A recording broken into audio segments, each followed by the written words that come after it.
কখনো ভেবেছেন যে আপনার বিএসএফ আমাদের বিজিবির পা ধরে মাপ চাবে? ভারতের সাথে বন্ধুত্ব করুন।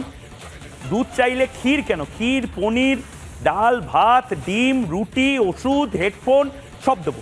বাংলাদেশের নাগরিকরা এই মুহূর্তে মনে করে যে ভারতের চেয়ে পাকিস্তান ভালো বন্ধু, এটা আমরা মনে করি।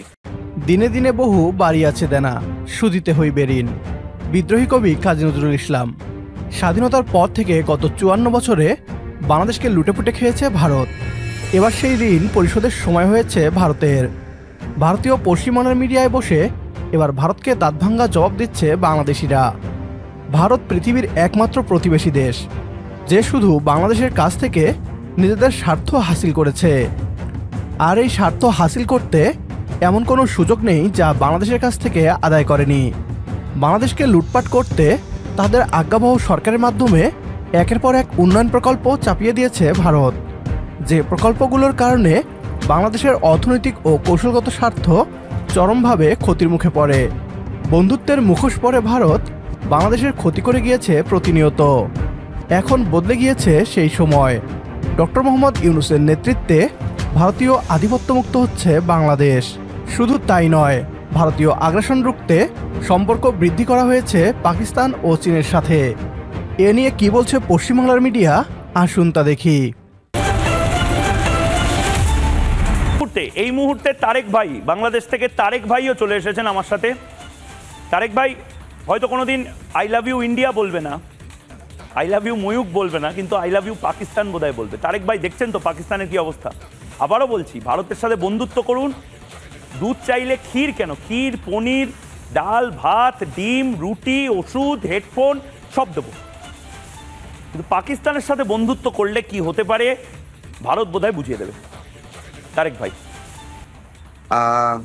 আমি তো মনে করি এবং বাংলাদেশের নাগরিকরা এই মুহূর্তে মনে করে যে ভারতের চেয়ে পাকিস্তান ভালো বন্ধু, এটা আমরা মনে করি। এটা আপনাদের আচরণের কারণে, আপনাদের হিংসা, মিথ্যাচারিতা, গীবত, এসবের কারণে আমরা একটা অসহনীয় পর্যায়ে আছি যে আপনাদেরকে আর এদেশের মানুষ বন্ধু মনে করে না। এটা স্বাভাবিক একটা ব্যবস্থাপনা এখানে, এটা হলো এই আর কি। আর আপনারা পানিকে অস্ত্র হিসেবে ব্যবহার করেন, যে পানি মানুষের জীবন। এটা আপনাদের জানা উচিত যে এটা করা উচিত কিনা, তাই না? যখন আমাদের শুষ্ক মৌসুম থাকে তখন সবগুলো বাঁধ বন্ধ করে দেন, আবার বর্ষার মৌসুমে ছেড়ে দিয়ে ক্ষতি করেন। তারেক ভাই, আমরা কিভাবে বন্ধু? তারেক ভাই বলেন, আপনার তো মনে হচ্ছে এবার কেঁদে কেটে লাট হয়ে যাবেন। একটু জল পাঠাবো, একটু রুমাল পাঠাবো? এত কাঁদছেন কেন পাকিস্তানের জন্য? আপনি জল, পাকিস্তানিরা আপনাদের সাথে কি করেছে ভুলে গেছেন ৭১ সালে? শুনেন, আজকে একটা মজার ঘটনা ঘটেছে। কি করছেন? এই যে জল বা মাল যাই পাঠান, এই যে দেখেন, এটা কি দেখেছেন?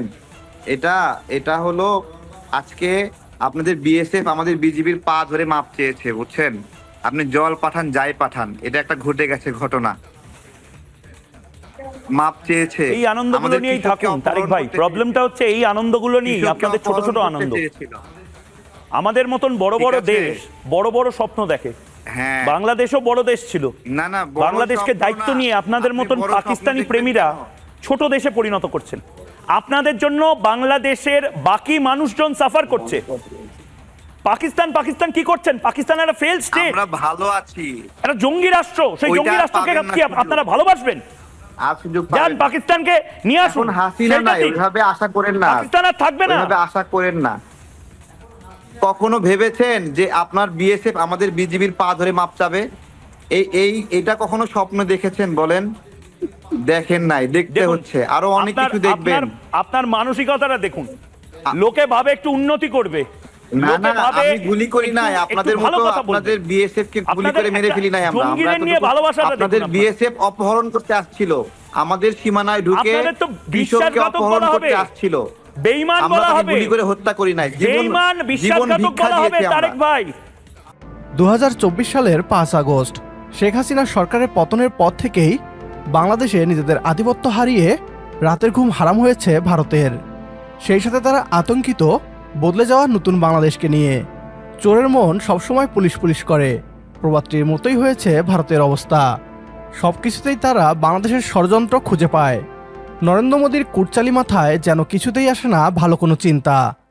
নরেন্দ্র মোদীর ভারত হিংসায় জ্বলে পুড়ে যাক, আর বাংলাদেশ ভারতীয় বলয় থেকে বেরিয়ে এগিয়ে যাক দুর্বার গতিতে। আমাদের সাথে একমত হলে কমেন্ট বক্সে ইয়েস লিখে জানিয়ে দিন আমাদের। সেই সাথে ভিডিও শেয়ার করে দেখার সুযোগ করে দিন আপনার বন্ধুদের। পরবর্তী ভিডিও দেখার আমন্ত্রণ জানিয়ে বিদায় নিচ্ছি আজ। আল্লাহ হাফেজ।